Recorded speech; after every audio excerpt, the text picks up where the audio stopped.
you a fan of this podcast? Do you wish there was even more juicy content for you to sink your ears into? Well, there is. You can become a premium member of this podcast for $5.99 a month and get full access to an archive of over 50 bonus episodes. Additionally, we release a bonus episode every single month. That's a ton of extra content, including my personal interior design diaries, extra tips, my talking about trends, and so much more. Additionally, you'll be keeping us on the airwaves each and every week because your premium membership money goes directly back to making this podcast amazing. Check us out at affordableinteriordesign.com. Click on podcast to learn more and to become a premium member today.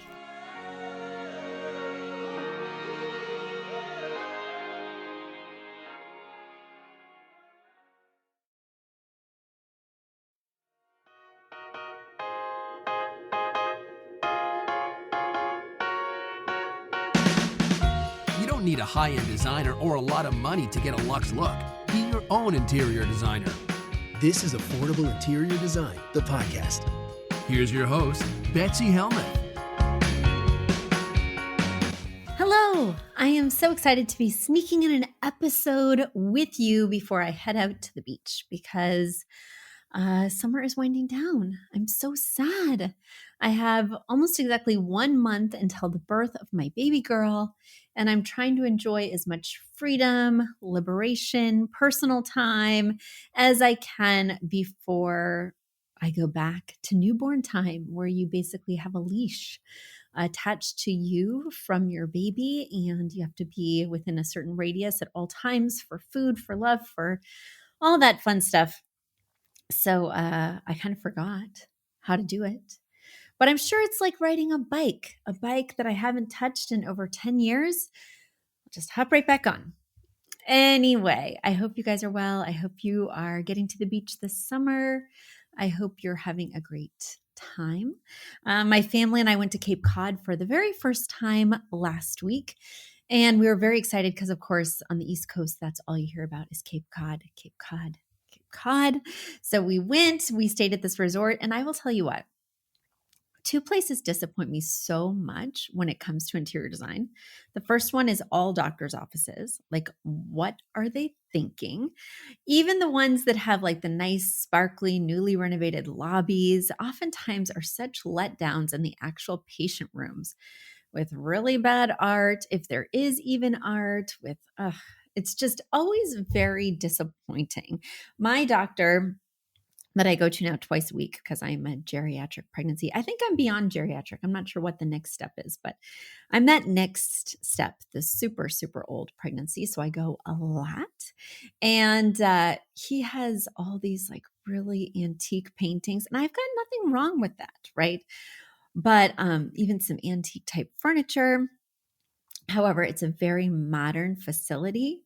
And the things just do not go well together. And it's clear that he bought them at like an auction or a very high-end garage sale, but they feel garage sale. And anyway, it may just not be the thing you want to put out. I mean, there's like pictures of birds and I don't know. I just think more thought could be put into when you're designing a commercial space, thinking about the patient or the client rather than the person who designs the space and their preferences, or the doctor, right? His office should look exactly how he wants it to look. But the treatment rooms are really meant to appeal to the patient or the client. And when they don't, it feels a little out of touch. When it's so different than the other spaces, it feels a little like an afterthought. These are just my thoughts. But the other place that was very disappointing was this resort. Like, where are you hanging your art and why? And then you never realize how important a mattress is until you sleep on a bad one. And these mattresses, it was like there was a sinkhole in the middle, like somebody had been jumping on it right in the middle and broken all the springs. My husband and I wound up sleeping backwards with our head at the feet part and our feet at the headboard part, because otherwise we just sink right into the middle. And if you've ever been 8.5 months pregnant, well, you know that sleep is just hard to come by comfortability while you're trying to sleep is hard to come by. And let alone when you're in a horrible bed that has all these issues. So even though you would think the patient experience at a doctor's office, the vacation experience at a resort would not be defined by decor, oftentimes it is. And these places that are making a lot of money, doctor's offices and resorts, should really be thinking more about that when they are putting together their schematic, because the art in the room at the resort was not bad. It was just placed so arbitrarily, and the tile was picked so arbitrarily. Now, I am the queen of finding cheap tile. So I bet I could find tile that was even more affordable than what they had invested. And yet they put things together in such a bad way. And not only do they do it in one room, but they replicate it over hundreds of rooms. Oh my goodness. Why don't people call us? I digress. Anyway, let's dig into the mailbag because we have some amazing questions that have come in. And the first is from a very good client of mine, Alana. So Alana's writing from White Plains, and she just bought a house, and she's writing, "Hi, Betsy. We miss having you design our house. So we've been listening to your podcast for our fill of Betsy advice until you are back to seeing clients. Here's our question. When you paint the ceiling the same color as the walls in the room, when do you paint the ceiling the same colors on the wall in the room, and when do you paint it white? Our new house has 2 of the bedrooms on the 3rd floor, attic type space with 6.5-foot ceilings, and we obviously want to make the rooms look as open and large as possible given this restriction. Our family room off of the kitchen, on the other hand, has very high ceilings. We've heard painting the entire ceiling the same color as the walls in low ceiling rooms makes the room look bigger. But then I also heard you paint high ceilings the same as the walls to make it more cohesive. Which is it? Pictures of both our 3rd floor bedrooms and our family room are attached. Thanks."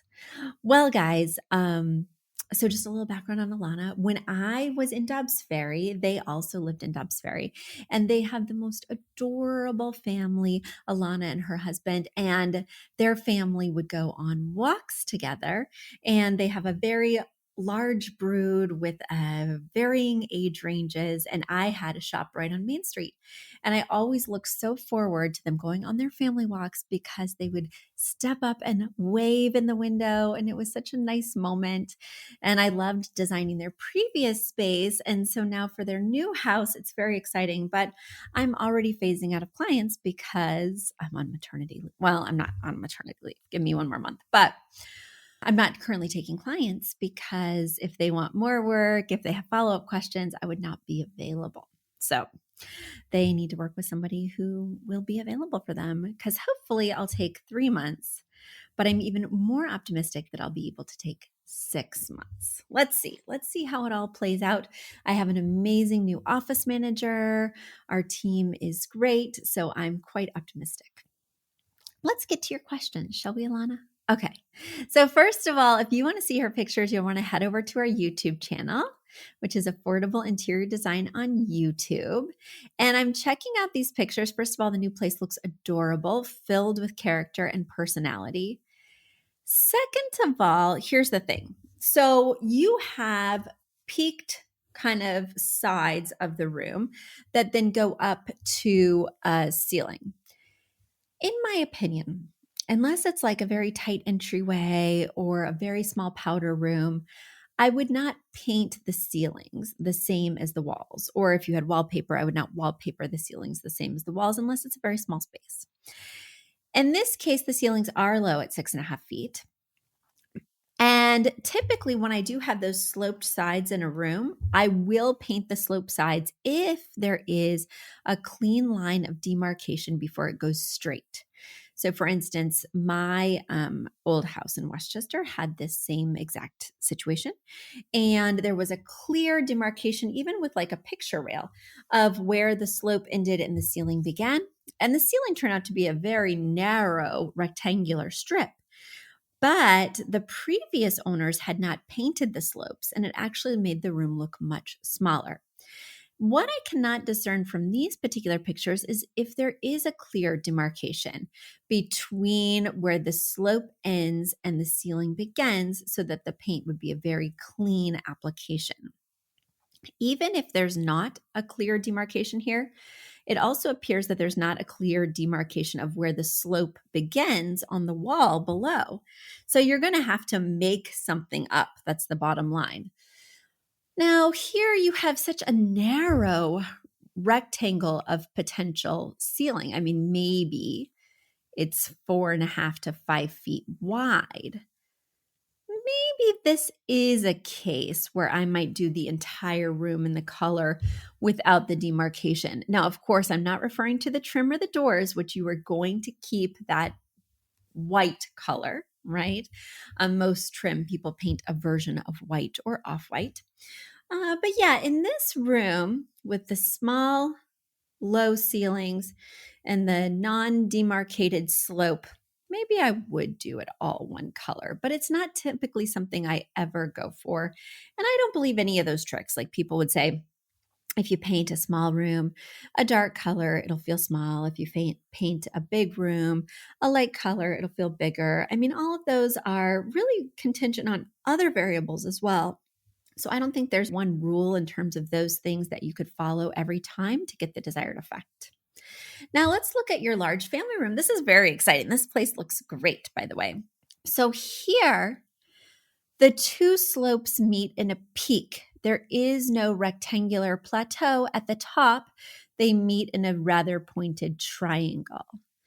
You know, we're going to have a lot of white in here because this family room opens up into the kitchen with the white trim, etc. Now, we definitely want the ceiling of the kitchen to be white, definitely. But as the kitchen opens up into the family room, it peaks and has that triangular shape that I was referring to earlier. If this were my house, I would keep the entire rectangular shape, the two peaks, which are very clearly demarcated in this room, the white color of the ceiling in the kitchen, because there's recessed lights in the ceiling in the kitchen and there's also recessed lights in these peaks. And so you're kind of treating the same type of ceiling the same type of way.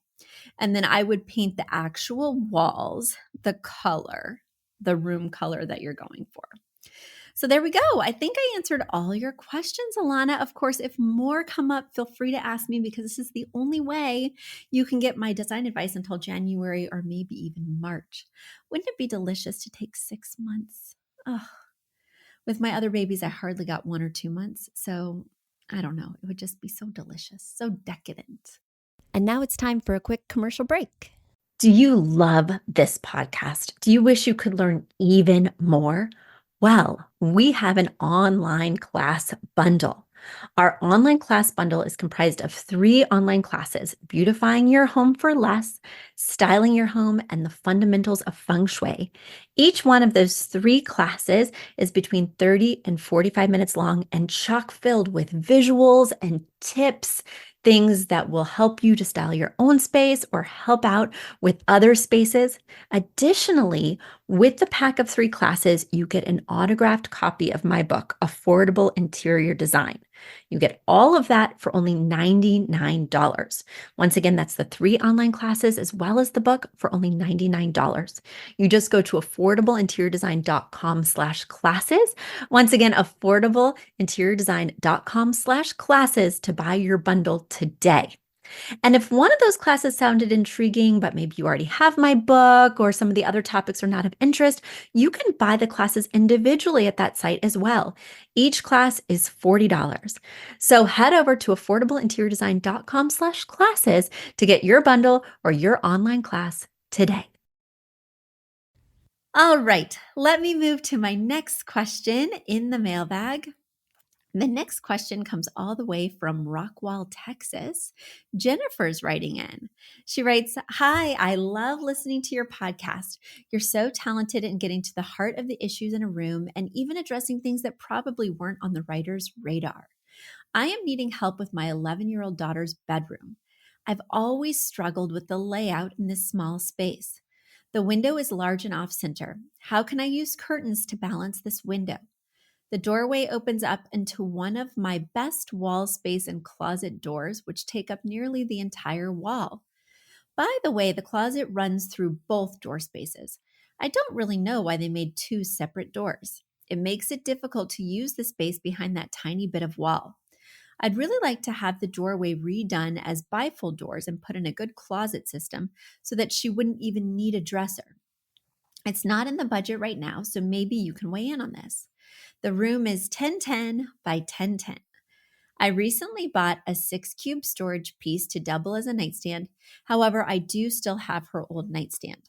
I'd like to add a desk or other workspace to her room, hence the need for moving the dresser to the closet.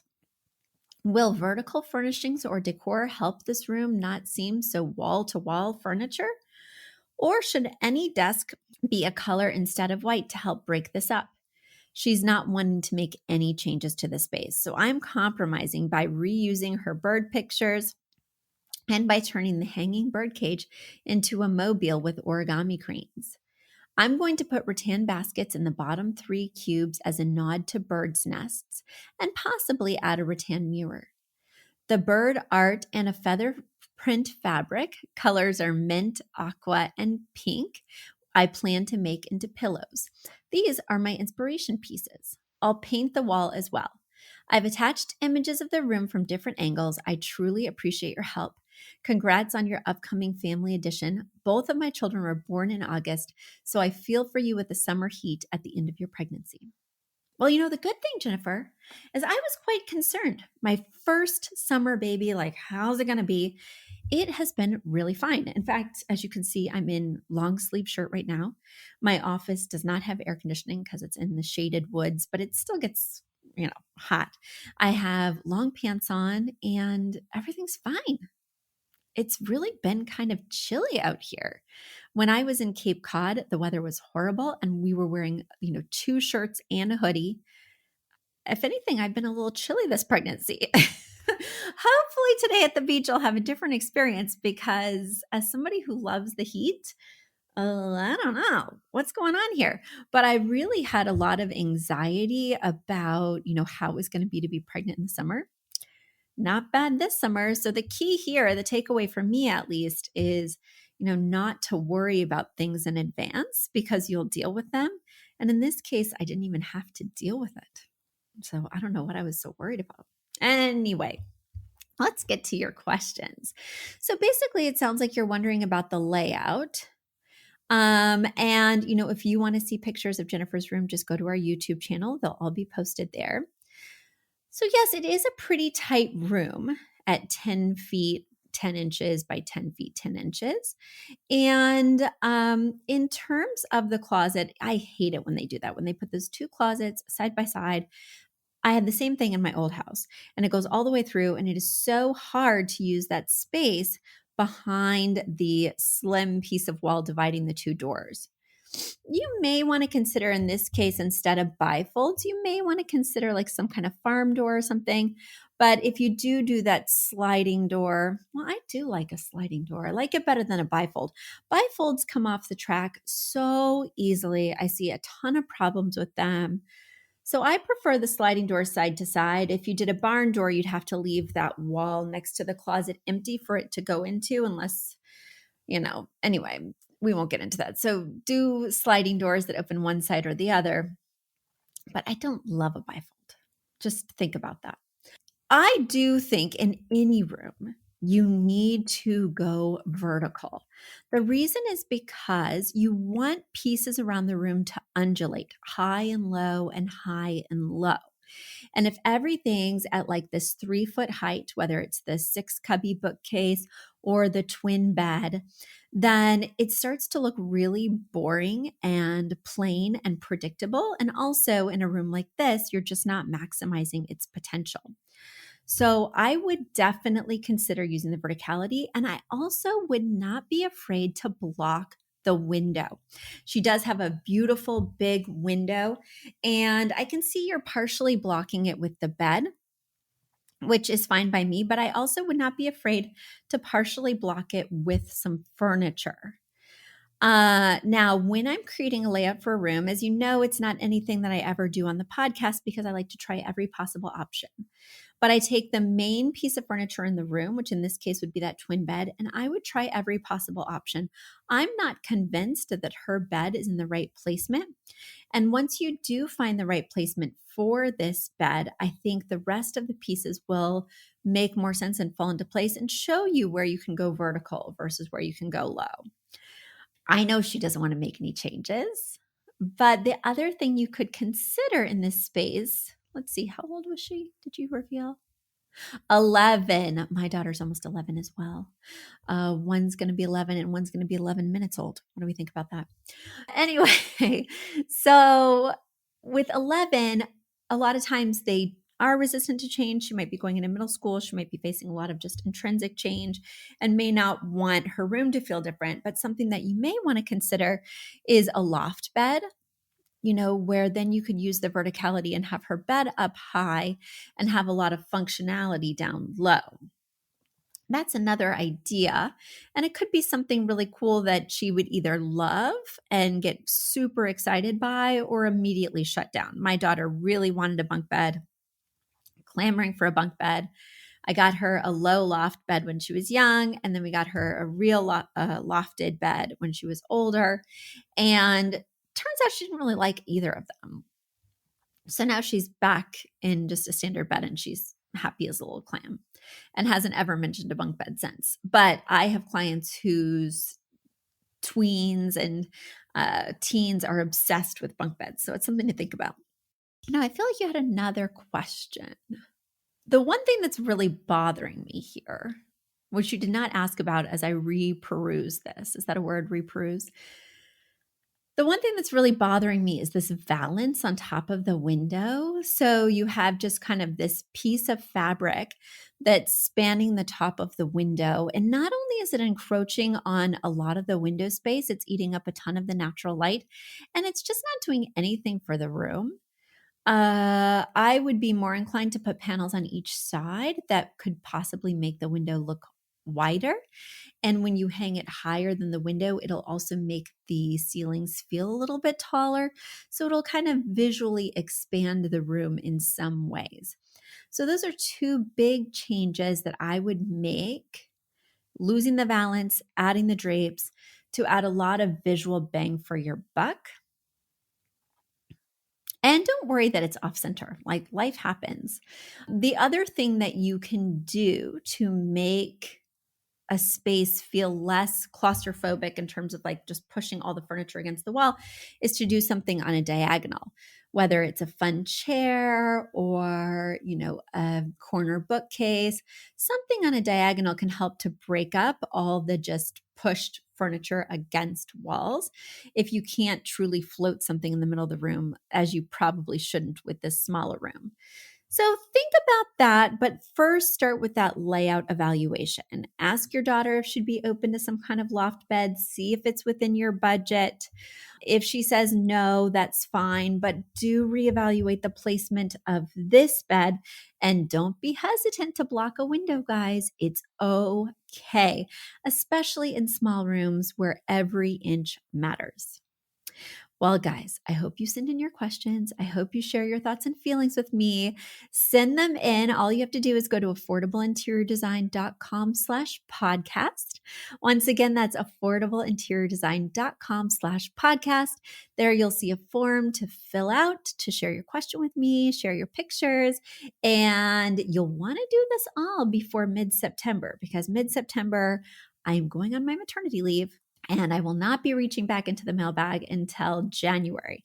January, whether I continue to work or not, I will be re-recording. Don't you worry. And I'm hoping to bank quite a few podcasts so that you have delicious content to listen to and absorb while I am away. So have a wonderful rest of your August, and I'll catch you next week. Bye. You've asked for it, and we have answered the call. For years, you've been saying, Betsy, You're talking about all these great design concepts, but we can't visualize them. You're describing the picture that the listener sent in of their problem, and we wish we could see that picture too. After all, a picture is worth 1,000 words, and I do my best to describe them, but there's nothing like seeing it for yourself. And that's why Affordable Interior Design, the podcast, now has a YouTube channel. Not only do we have a YouTube channel where you could see recordings and clips of these podcast episodes, we also have an Instagram, a Facebook, and so many other exciting things. You should check it out. Head over to affordableinteriordesign.com/links. Once again, affordableinteriordesign.com/LINKS. Links. And when you go there, you will see links to our YouTube page, our Instagram page, our Facebook page, and more. Please check it out, follow and subscribe so you can see everything I'm talking about.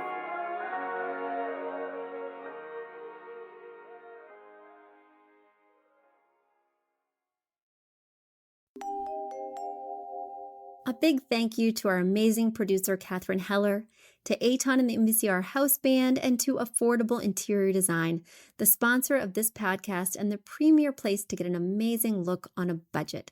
Check out affordableinteriordesign.com.